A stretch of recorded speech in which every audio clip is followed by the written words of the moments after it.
So first thing first, how are you?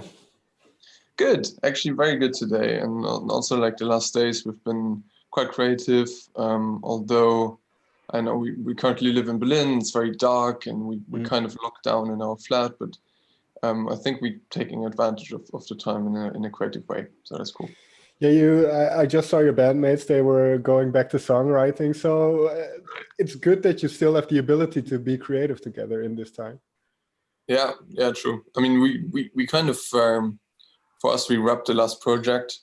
And so it's really excited to kind of, I mean, not start from scratch because we've been writing for this for a few months, but like, I know, dive into some completely new adventure in a way. Well, before but we also get to... scary, I have to say, like, also scary because we very, we're quite proud of what we did before. Like with this last project was very different from what we did before. So I guess expectations are a bit high for what's to come, but it's nice. It's exciting. Well, that's a good sign, I think, that you set the bar high for yourself. Right. But before we talk about the music that you're making now, I'd like to jump back to the beginning a little bit. Now, I read that the band came together when all of you were 10 years old. Now, what started this passion for music and wanting to be in a band? I don't know. It's hard to say because it's a long time ago. We were in primary school, and I guess it was some kind of desire to perform in a way as kids. Okay. I remember images of us like setting up our school was in the forest, and so we would take like sticks and pretend to like play music. So it was like, yeah, there was some kind of desire to perform. Which is interesting, and the music grew out of that, So we founded the band and then decided to learn the instruments that were needed to become a band. And I guess part of it is still true today. Like music has become more and more of a focus, for sure. But like I don't know, what we see the project as a way of expressing our feelings in whatever form. So we don't reduce it to music. We do visual art as well, and we see the band as a live band. It's quite frustrating in these times, but like, yeah. Well, we'll get to the visual element because for the new EP you have made a bunch of videos. So we'll get to that, but. If you go back to kind of the early days, then what were the first songs like? The first songs that you kind of as a band made? They were in German because we didn't speak English at the time. They were some kind of pop rock, I guess. Hard to link it to many influences, but yeah, that's. Well, because I found that you kind of self-released 2 albums, People and Carousel, and true, and there were actually many before. So that was in like 2012, but like we didn't tell anyone about these. But there were like, I think with my brother we recorded like 3 albums in my bedroom, all in German. Very hard to listen to that. But very, very nice as a memory as well. Well, I was going to say, because thinking back of that time and you recording it yourself, I assume it's been a learning process to kind of figure out where you wanted to go musically, but also the technical side and all of that stuff. Definitely. It has been very DIY from the start. But yeah, from like visuals to music to recording to producing. It all grew from there, but it has been accelerating a lot for the last 3 years, I would say, and especially the last year. So we've been focusing on the project full time since a year now. Sure. Oh, well, let me ask you about that then, because what was it like to kind of, because what I hear is it's always somewhat of a risk to kind of pursue music, because music is a volatile business, and especially if we look at the world like it is now, it's very difficult to, I would say, to make it as a musician. So what was that like, the transition for you? Because I do that, you still work in music as well, right? As a booker and... at the beginning of I mean, a year back, more or less, in September 2020, we told ourselves, let's give us a year to completely focus on that and just see what it feels like to focus on music and whether it makes us happy and whether there is a good outlook that we can live from it. And that seems to be the case. So, Okay. and we're especially happy, even though the year wasn't the best for music. And it kind of confirms us that we should go on. I think it's linked a lot to the fact that we've been playing together for 10 years, that we couldn't just easily say, you know, as many other bands in our age say, you know, after uni, we went for jobs, and so we couldn't focus on the band anymore. We couldn't just, for us, that thing, the band was bigger. We needed to stick to it. So I guess that's what made the decision. For somebody who isn't a performer, then what for you is the magic of being on stage, and especially with the three guys that you are? Well, I guess we've been falling in love more with like the idea of a not repeatable life experience. That's kind of, we're not a band that improvises a lot, but we still see a lot of value in the fact that people come to see something they don't see a second time, and I think that's what will after Corona also, I guess, grow a bit in value, because it's something people are not used to anymore. You know, a live stream, you can watch it several times, but like a live show, you really just see it one time, and that's something magical. And to realize when standing on stage that that's the case, and then you can do whatever you want to do, is quite liberating. Right. Now, you mentioned this year where you kind of decided, okay, let's take a year and focus completely on music. How far along was A Curtain Call for Dreamers? Were the songs already written, or did you kind of start at that point? We started writing it in the beginning of 2019, not living in the same country yet. So we started working on, so before that, we would always work in rehearsal rooms and write our songs in the rehearsal room, or at least start writing them there. And for A Curtain Call for Dreamers, we wrote almost everything on computers, sending us sessions back and forth. And that also contributed to the fact for it to become very different from what we did before.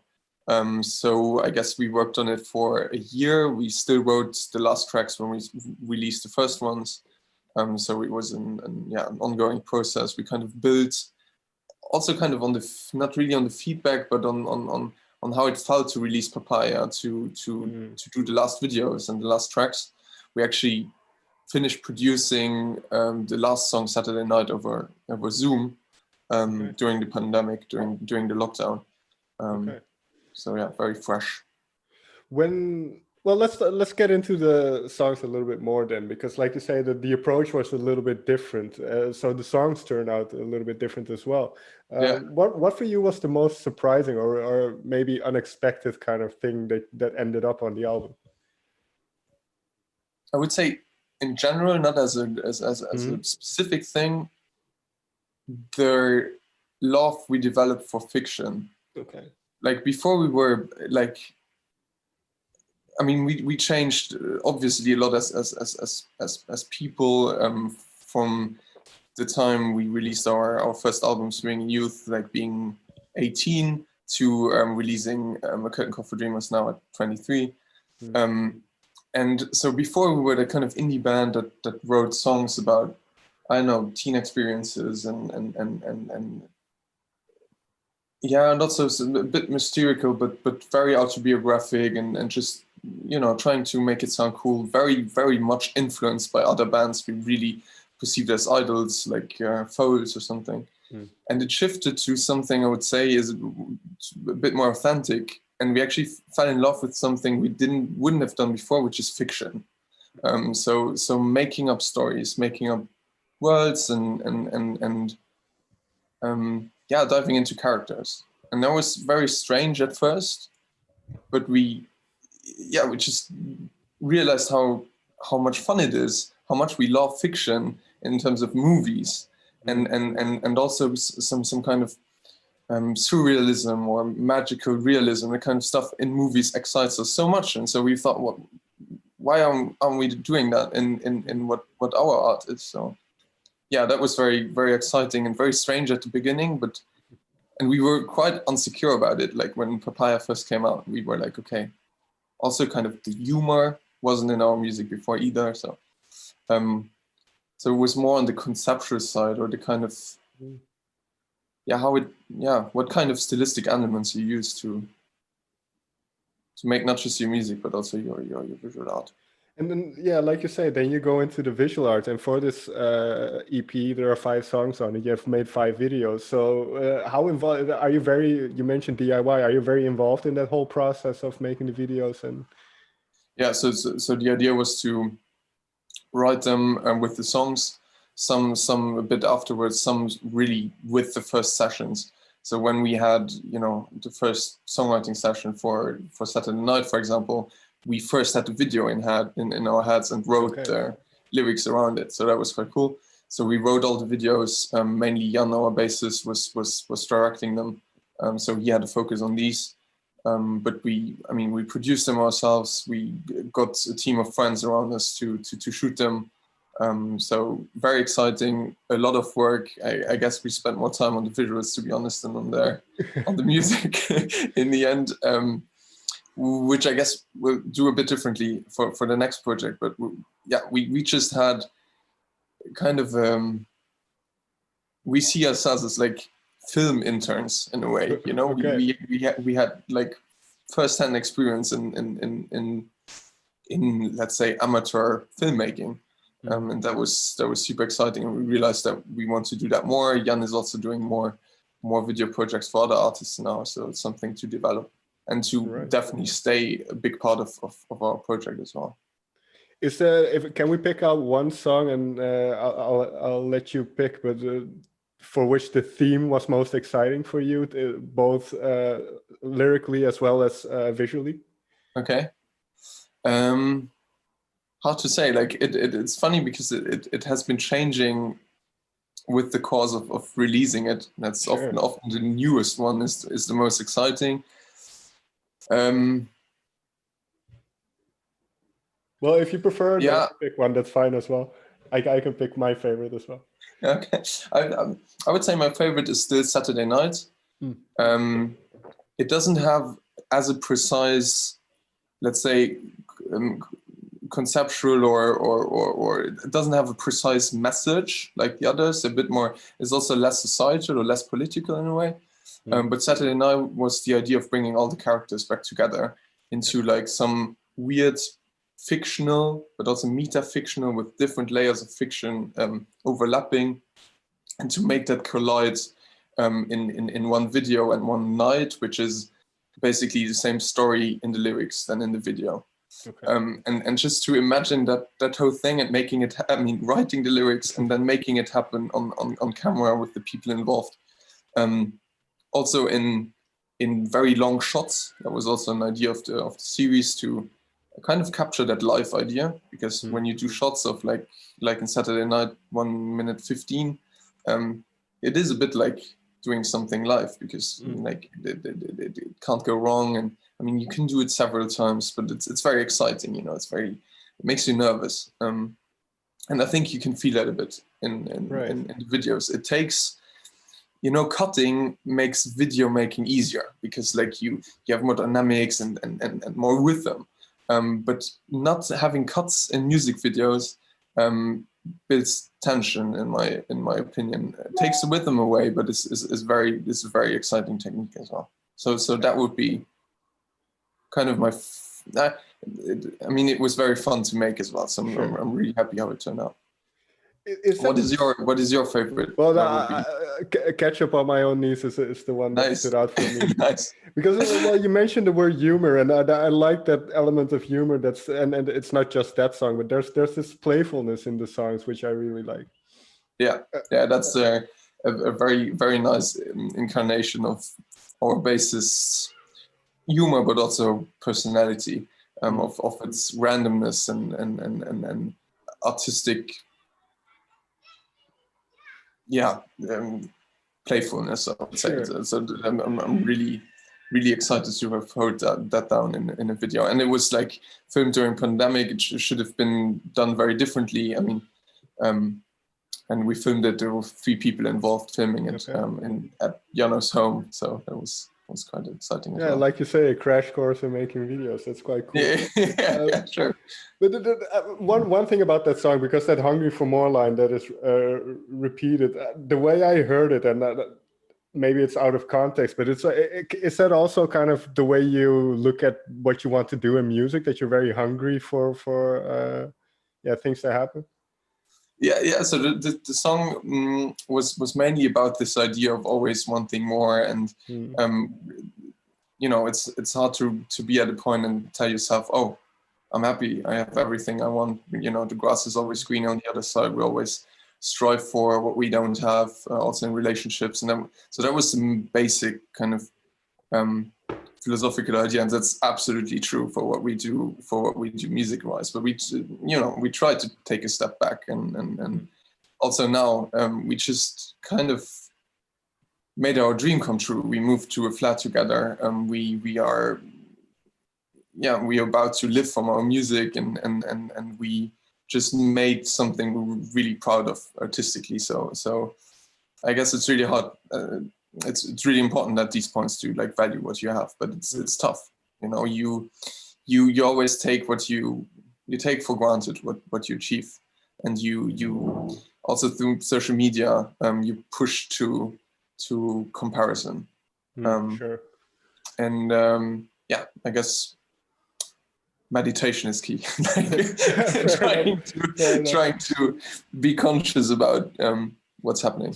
Right. No, that's very, very healthy advice, I think, to also be able to cherish what you have. Finally, then, you were supposed to play Eurosonic in January. Obviously, it's canceled. But what did that what does a festival like that mean for a band like yours? I would say, let's not say it's cancelled. We try to be optimists. It's happening. We play Eurosonic. Fair enough. We already played Eurosonic actually. Okay. I can watch my performance over and over again. It's in digital form, and we were very happy of how it turned out. It made us actually gave us the possibility to include more of a Curtain Call for Dreamers in our showcase, because we can. As a little hint, we can integrate some Curtain Call for Dreamers vibes, some camera movements. So that was cool as well. But of course, we would have preferred to drive to Groningen and play it live. Doesn't mean for us. I know we've heard of it for a long time, and so the idea of playing it, like seeing other bands in Luxembourg playing it, was always very exciting. So it's definitely a dream coming true. In a way. In a way, we try to be optimistic in that sense, but it feels also very European. So that's something we like a lot. We played Reeperbahn before, but we would like to be a European band in a way, and that's what already the name Eurosonic stands for. Well, last thing then, what is the ambition? Where do you set the bar in a way?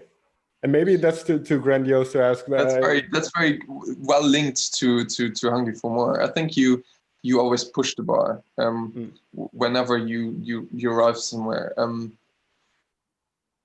I guess we set ourselves, like, we try to set some realistic goals, but we also try to keep on dreaming in a sense. I always tell the story of us as kids about the time when we started the band. We would go to the local festival, Fête la Musique, in Dudelange, and we would see Eternal Tango, a local band at the time, performing on the main stage, headliner slot, and we were completely blown away.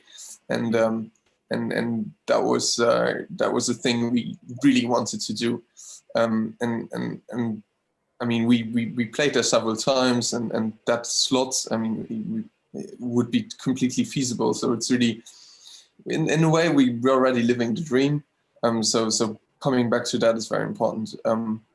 But we have a few things in mind. We would love to travel a lot through music, like discover different places of the world through our music. We would, but it's mostly about still getting to the creative vision we aim for. So writing an album we're really proud of and we feel is very meaningful. But I know that they're different goals, but and then also just like being able to live from it is a goal. Sounds good. I can't wait what you come up with next. And like you said, you were already writing. Do you have any idea when? Because it's way too early to ask this, but because the EP is just released. But do you have any idea when next new music will come out? As you say, how to tell, it depends on a lot of factors. We hope in the middle of next year we can start releasing stuff again, but could be longer as well. But we're already really excited about the demos we're working on. That sounds good. So we're excited to release that. All right. Thank you so much for taking the time to sit down and talk with me. Nice.